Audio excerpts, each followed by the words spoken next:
A very good morning to all. I hope you all are doing good. So my name is Riya Pandey and I'm your business studies educator. And today we will learn about Fewell's Principles of Management or 14 Principles of Management by Henry Fewell. As we all know, Fewell is called the father of management studies and thoughts.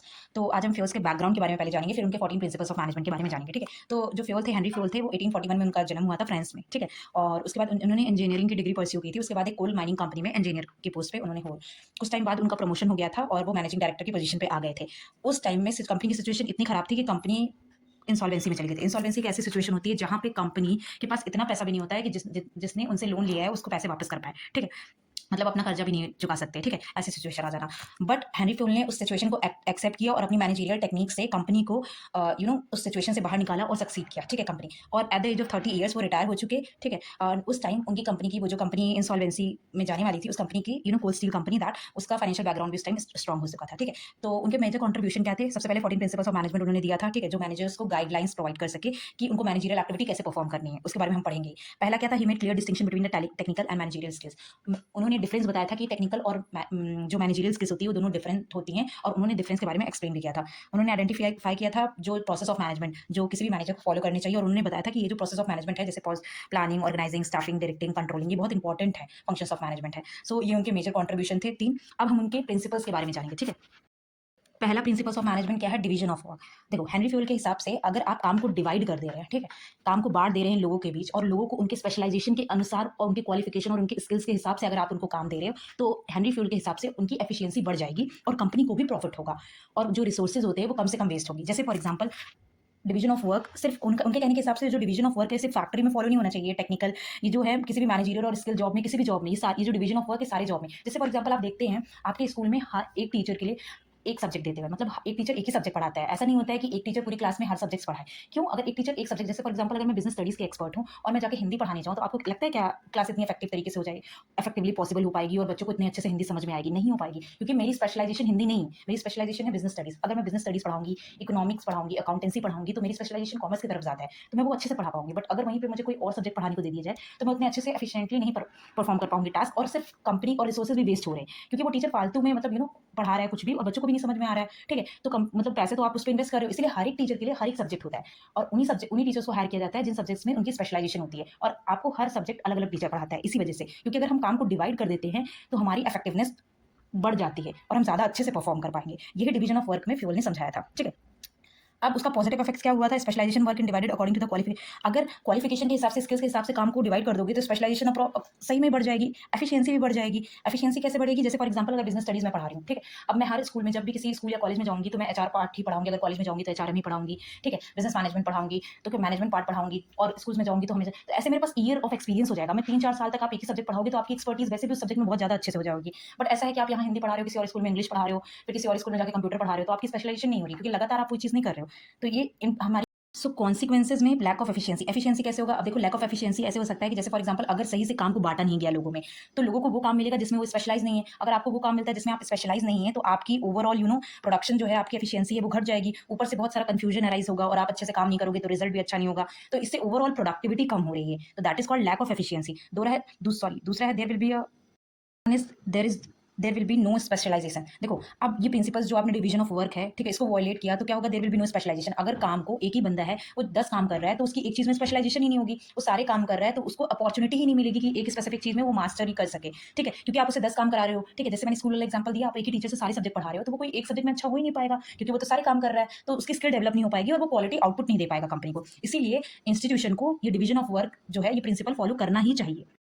Third one is chance of duplication of work. अगर काम को आपने divide ही नहीं किया है लोगों में, तो बहुत सारे लोग एक ही काम को करेंगे। जैसे फॉर एग्जांपल अगर काम को आपने टीचर्स में एक मीटिंग ले ली और आपने बोला कि ये काम करना है, बट बताया ही नहीं कि ये काम कौन करेगा, तो सारे लोग वही काम कर रहे हैं, तो वेस्टेज हो रहा है ना। तो उससे क्या होगा? आपका एफर्ट, आपका टाइम भी वेस्ट हो रहा है, आपके एफर्ट्स भी वेस्ट हो रहे हैं, और कंफ्यूजन क्रिएट हो रही है प्रोसेस में। तो अगर सबको बता दिया जाए कि आपका ये काम है, आप मॉर्निंग असेंबली देखोगे, आप छुट्टी के टाइम या ये काम करोगे, आप क्लासेस को अच्छे से मैनेज करोगे, मतलब काम का डिवीजन हो रहा है, तो बार बार तो एक ही मतलब 10 लोगों का एक ही काम पे एफर्ट लगेगा नहीं, तो टाइम भी नहीं वेस्ट होगा लोगों का। तो इसीलिए डिवीजन ऑफ वर्क प्रिंसिपल को फॉलो करना चाहिए। ठीक है, देखो बेटा, 14 प्रिंसिपल्स है, सो हम एक वीडियो में पूरा कवर नहीं कर सकते, क्योंकि वीडियो बहुत लेंदी हो जाएगी और मैं अच्छे से एक्सप्लेन कर रही हूँ तो टाइम लग सकता है। तो मैं एक वीडियो में 6 एक्सप्लेन कर दूंगी, और जो नेक्स्ट बचे हैं वो हम उनको नेक्स्ट वीडियो में शाम तक आपको प्रोवाइड कर देंगे। ठीक है, one is authority and responsibility. Responsibility मतलब क्या होता है? रिस्पॉन्सिबिलिटी मतलब आपको ऑब्लिगेशन देना कि ये काम इतने समय पे हो जाने चाहिए। बट अगर किसी बिजनेस ऑर्गेनाइजेशन में आपको रिस्पॉन्सिबिलिटी दे दी, बट आपको अथॉरिटी नहीं दी। अथॉरिटी मतलब क्या होता है? Power to take a decision. तो तो फिर आप अच्छे से परफॉर्म नहीं कर पाओगे अपना टास्क। ठीक है, जैसे फॉर एग्जाम्पल अगर आपको रिस्पॉन्सिबिलिटी दे दी है कि 100 यूनिट्स आपको प्रोड्यूस करना है गुड्स का एक वीक में, ठीक है, बट आपको अथॉरिटी दी नहीं है कि आप रॉ मटेरियल खरीद सको, तो बिना रॉ मटेरियल के फिनिश गुड्स बन पाएगा? नहीं बन पाएगा। If there is no raw material available in the store room, as a result he could not complete, तो वो अपना काम टास्क पूरा ही नहीं कर पाएगा, टारगेट मतलब वो 100 यूनिट्स गुड्स प्रोड्यूस नहीं कर पाएगा टाइम का। तो वर्कर को आप ब्लेम नहीं कर सकते कि आपने अपनी रिस्पॉन्सिबिलिटी क्यों नहीं की। आपको रिस्पॉन्सिबिलिटी आपने उसको असाइन कर दी, बट उसके साथ उसको अथॉरिटी दी ही नहीं कि आप जाके रॉ मटेरियल लेकर आओ, तभी तो गुड्स प्रोड्यूस हो पाएगा। तो मतलब आपको किसी भी कैंडिडेट को आप रिस्पॉन्सिबिलिटी दे रहे हो कि ये टास्क करना है इतने समय में, तो उसके साथ साथ उसको अथॉरिटी भी दो।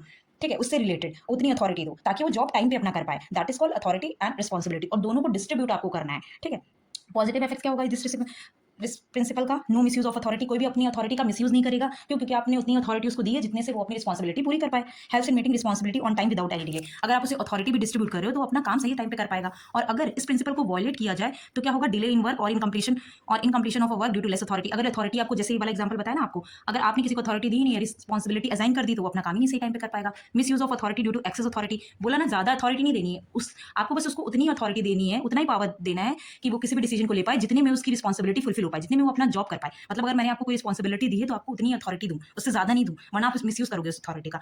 Over burden with work with excess responsibility, अगर अथॉरिटी डिस्ट्रीब्यूट ही नहीं गई है तो आपके पास ओवर बर्डन हो जाएगा, ज्यादा से ज्यादा काम हो जाएगा, ज्यादा से ज्यादा रिस्पॉन्सिबिलिटी होगी, तो आप अच्छे से काम ही नहीं कर पाओगे। ठीक है, इसलिए distribution of authority and responsibility is necessary. Third one is discipline. Discipline refers to the following code of conduct rules and regulations of the employment agreement. ठीक है, अब एम्प्लॉयज को जो है एम्प्लॉयमेंट एग्रीमेंट के अंदर जो कंपनीज के रूल्स और रेगुलेशन, कंपनीज और इंस्टीट्यूशन के जो रूल्स और रेगुलेशंस हैं, जो पॉलिसीज है, उनको फॉलो करना चाहिए, उनको मानना चाहिए। Second one is good superior at all levels. ठीक है, जो जो सुपीरियर्स है उनको जो रूल्स और रेगुलेशंस जो बनाए गए हैं उनको एज अ रिस्पेक्ट के तौर पे सुपीरियर है एट ऑल लेवल्स, मतलब जो सुपीरियर्स है वो फेयर रहने चाहिए, जब वो रूल्स और रेगुलेशंस इन्फोर्स कर रहे हैं तो वो फेयर रहने चाहिए।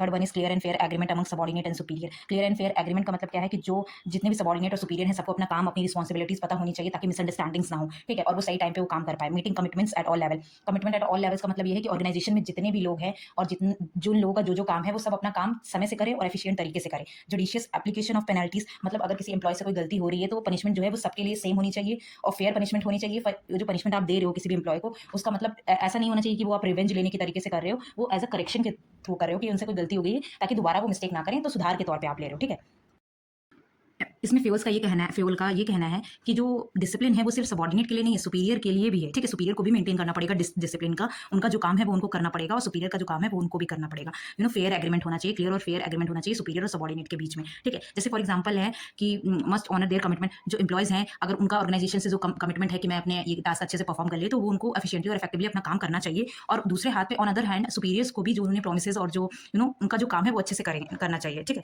ठीक है। पॉजिटिव इफेक्ट्स क्या होता है? This principle systematic working in the organization. अगर डिसिप्लिन रहेगा तो एक सिस्टम फॉलो होगा, एक सिस्टमैटिक वर्किंग और इन द ऑर्गेनाइजेशन होगा, एफिशिएंसी बढ़ेगी। ठीक है, डिसिप्लिन में रहेंगे सब लोग अच्छे से परफॉर्म कर पाएंगे अपना टास्क। और अगर ये प्रिंसिपल अगर आप वॉयलेट करते हो तो कंफ्यूजन अराइज होगा, क्योस होगा। ठीक है, पता ही नहीं चलेगा कि डिसिप्लिन है ही नहीं, तो सुपीरियर भी अपना काम अच्छे से नहीं करेगा, सबॉर्डिनेट भी अच्छे से काम नहीं करेगा, तो कंफ्यूजन अराइज होगा। Wastage of resources and absence of discipline. अगर डिसिप्लिन में अगर कोई कंपनी है जो डिसिप्लिन फॉलो नहीं कर रही है तो फालतू के रिसोर्सेज वेस्ट होंगे। Delay in work due to absence of rules और रेगुलेशन। कंपनी में कुछ रूल्स और रेगुलेशन ही नहीं बनाई गई है तो कोई फॉलो ही नहीं करेगा और काम में तब देरी होगी। मान लो बताया ही नहीं गया कि कौन से टीचर का सेकंड पीरियड लगेगा कॉमर्स की क्लास में, तो पता चला कि वहाँ पे कोई टीचर ही नहीं गया क्योंकि किसी को पता ही नहीं है कि किसका पीरियड लगा है। ठीक है, तो उससे क्या होगा?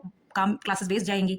तो fourth one is unity of command. Unity of command में क्या है कि जो एम्प्लॉयज है उनका सिर्फ एक ही बॉस होना चाहिए, एक ही सुपीरियर होना चाहिए। मतलब जो वो काम कर रहे हैं उसके लिए अकाउंटेबल सिर्फ एक पर्सन को, क्योंकि एक से ज्यादा अगर बॉस होंगे बिजनेस ऑर्गेनाइजेशन में तो कॉन्फ्लिक्ट अराइज होगा, कंफ्यूजन होगी। ठीक है, और सही से समझ भी नहीं आएगा एम्प्लॉयज को कि एम्प्लॉय को क्या करना है। देखो, if employ of a production department is asked to go slow in production to maintain the quality standard by the production incharge and sales incharge struck that the employees to fasten production to meet the pending order, in this situation employ will get confuse as what instructions must be follow. ठीक है, अब जैसे for example यहाँ पे sales in charge ने कहा है कि ज्यादा से ज्यादा स्लो पे प्रोडक्शन करो ताकि क्वालिटी अच्छी हो, बट ठीक है, दूसरे में वहाँ पे उनको इंचार्ज ने बोल दिया, सेल्स इंचार्ज ने बोल दिया कि वहाँ पे दूसरे इंचार्ज ने उनको बोल दिया कि प्रोडक्शन तेज तेज से करो क्योंकि हमारे पास ज्यादा ऑर्डर पेंडिंग पड़े तो हमें जल्दी से अपना टास्क पूरा करना है। तो यहाँ पे एम्प्लॉय कंफ्यूजन में आएगा कि हमें किसकी बात माननी है, तो उससे कॉन्फ्लिक्ट अराइज होगा और प्रॉब्लम कंफ्यूजन होगी एम्प्लॉयज को, क्योंकि एम्प्लॉयज को ही काम करना पड़ रहा है। ठीक है, तो पॉजिटिव इफेक्ट क्या है इस प्रिंसिपल का? No confusion in the mind of the subordinate. अगर हम इस पॉजिटिव इफेक्ट क्या, अगर आपने बता दिया कि एक ही बॉस है तो वो जाके बॉस से अपने से पूछ लेगा और उसके जो एक बॉस है वो उनको इंस्ट्रक्शन दे देंगे कि ये करना है, तो कंफ्यूजन नहीं अराइज होगा। No ego clashes. अगर दो मालिक बना दिए तो एक ही बात मानो, आप दूसरे को नहीं मानो तो फिर प्रॉब्लम होगी, ईगो क्लैश होगा उनका।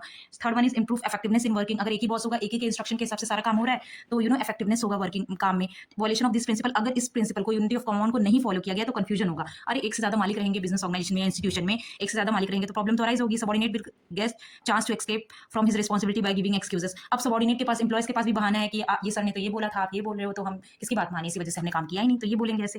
Third one is ego clashes होंगे अमंग डिफरेंट सुपीरियर्स, और सुपीरियर्स दो बॉस हैं तो उनके बीच में भी कॉन्फ्लिक्ट अराइज होगा कि मेरी बात नहीं मानी, मेरी बात नहीं मानी। Fourth one is difficulty in maintaining discipline in the organization, और ऑर्गेनाइजेशन में डिसिप्लिन ही नहीं बन पाएगा क्योंकि लड़ाइयां ही होती रहेंगी वहाँ पे एक से ज्यादा बॉस होंगे तो। Unity of direction, unity of direction मतलब एम्प्लॉय ऑर्गेनाइजेशन में जितने भी एम्प्लॉयज काम कर रहे हैं उन सबका एक गोल होना चाहिए towards achieving the company's objectives, उन सबका एक गोल होना चाहिए, ठीक है। अब if an organization is producing different lines of product, मान लो एक ऑर्गेनाइजेशन है वो different lines of product produce करता है, जैसे कॉस्मेटिक्स भी, मेडिसिन भी and confectionery items. Confectionery items कौन से आइटम्स होते हैं, जैसे स्वीट फूड होता है, जैसे फॉर एग्जाम्पल चॉकलेट्स हो गए, कैंडीज हो गए, टॉफी हो गया, च्युइंगम हो गया, लॉलीपॉप हो गया, ठीक है, ये सारे कन्फेक्शनरी आइटम्स में आते हैं, ठीक है। अब हर एक प्रोडक्ट का अपना एक मार्केट है, ठीक है, and its own business environment, ठीक है, अपना एक एनवायरमेंट है। Each division must plan its target, और हर सबका एक अपना टारगेट है, and every employ of that division must put his efforts towards achievement of plan of their division under the direction of one head only. और सिर्फ एक ही यूनिटी जो बिजनेस ऑर्गेनाइजेशन है उसका एक ही हेड है, and only on account should the working of different departments overlap, ठीक है। यूनिटी ऑफ डायरेक्शन का मतलब होता है all the activities with the same objective should be directed by one manager using one plan. एक ही plan है, एक ही manager है, और सारी जो एक्टिविटीज है कंपनीज में जितने भी एम्प्लॉयज काम कर रहे हैं उन सबका एक ही ऑब्जेक्टिव है। ये क्या करता है, इससे क्या होता है, इससे कोऑर्डिनेशन बना रहता है, ठीक है, फोकस होता है, डुप्लीकेशन ऑफ वर्क नहीं होता है, मतलब कंफ्यूजन अराइज नहीं होता है, और ऑर्गेनाइजेशन का गोल अचीव हो पाता है। तो इसका पॉजिटिव इफेक्ट्स क्या है, achieve the organization goal, efforts of all employees get unified towards one direction.